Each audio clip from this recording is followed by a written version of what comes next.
Hello and a very warm welcome back to the garden. Today's video shows you a very simple, clever, no rules planting technique to get extra food from your garden, and I really hope it helps give you ideas that you can apply.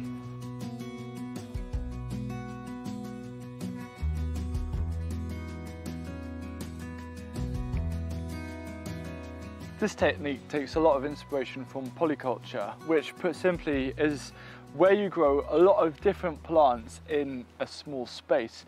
And there's all sorts of different styles of polyculture. One of them is intercropping. This is usually where you plant crops in alternating rows or in a set pattern. For example, here in between the rows of sweet corn, I've planted dwarf French beans. You can then get more natural or organic feeling types of polyculture planting. For example, here where we've got quite a few individual plants growing alongside one another. I'm going to run you through the steps that I take to apply this method in the garden, and I hope that you can just take inspiration and ideas and adjust it and adapt it the way that you feel is suitable for your own growing space. So the goal for this technique is to increase total garden yield, to cover exposed areas, to contribute to total garden diversity and health, and to also create a bit of a more natural, organic look and vibe about the garden. And it's a great way to use up any spare seedlings that you have lying about. So the first step is to have a little walk around your garden and look out for the smallest of spaces or any kind of space where you think, actually, I could maybe fit a plant or a few plants there. Once you've found a gap, it's time for step 2, which is to brainstorm the potential. And you want to begin by actually thinking, what kind of size and what kind of space are the current plants going to occupy as they continue their growing journey? How will this gap look in perhaps 2 months from now? The other consideration I like to think about is, what do I maybe want to see in that space? If there's a lot of greenery, do I maybe want something that adds a nice spark of colour? You also need to think about what plants you may feel that you're lacking. Perhaps you don't feel that you're growing enough beetroot, so could this be a potential space where you can grow it? And then the final thing is actually the length. This crop that you plant in the gap might actually outlive the current crop by 2 or 3 months.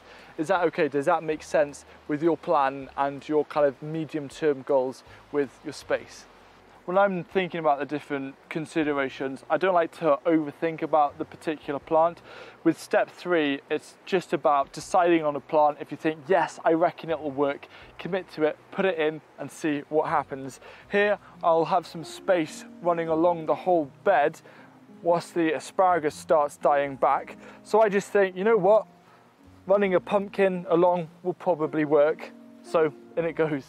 A very common thing when I'm deciding what plants to put in is I'll actually consider and have a look at what plants I have ready to go out. For example, I have all these brassicas ready to find their final home. That does help a lot with decision and actually clear some space in the polytunnel, because we always have a few spare plants kicking about. If we can find a space with them, that's great. We feel a bit better as well.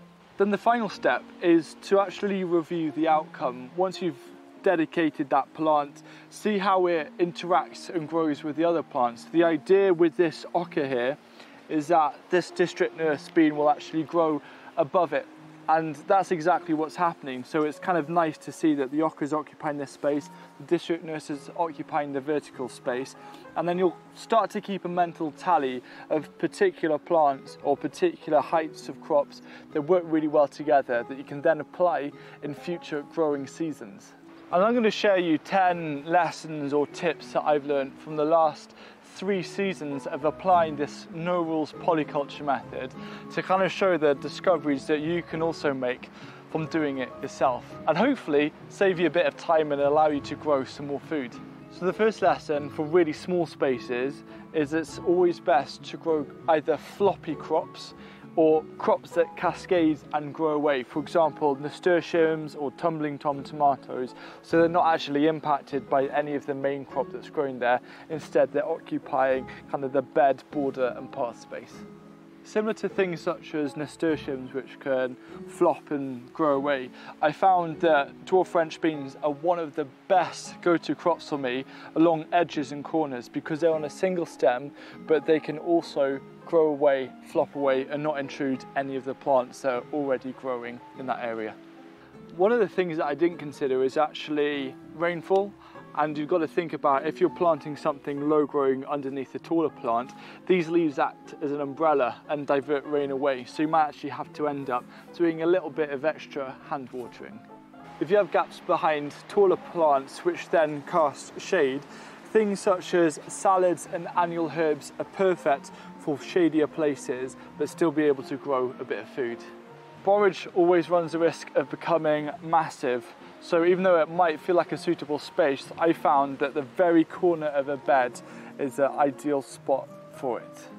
Annual edible flowers, for example calendula, are always a go-to, because just putting this one plant here really lifts the colour, especially on a dark day like this, of the garden. So just dotting them around the place, and you can still eat the food, eat the petals, add it onto salads.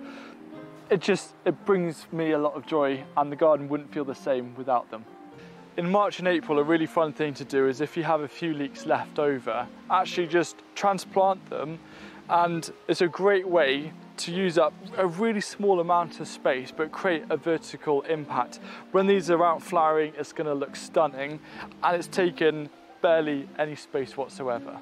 Another thing that I've realised through just marginal gains, all these small nooks and crannies where you can grow food in, when you think about the garden as a whole, adding all of those small gaps together actually contributes to quite a significant space in which you can grow extra produce.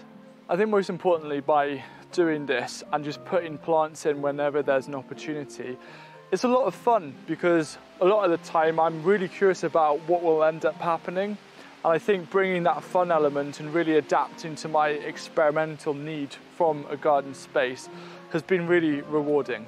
The 10th lesson, which brings me back to close to the start of this video, is never underestimate how big a plant can get. Especially in early spring, you're like, no way it'll get that big. But they do. So just always err on the side of caution. But if something doesn't work, it doesn't matter. At least you've learned that lesson, and it's going to help you next year. If you want to bring a little strategy to this and see it more as plugging gaps, then what you can do is start a batch of gap plugger seedlings every 2 to 3 weeks. Things like radish, beetroot, peas, dwarf beans, herbs. You can sow them 1 row each in a module tray every 2 to 3 weeks, change it around, and it means you have a constant little production line of plants ready to occupy any spaces that appear. One of the easiest ways to get seedlings to plug gaps is to actually grow plants that self-sow. And I got this video here which shows you 9 crops that you never really need to buy seeds for again. So that means that rather than raiding your main seed supplies, you can actually get free plants to plug your gaps and get more food.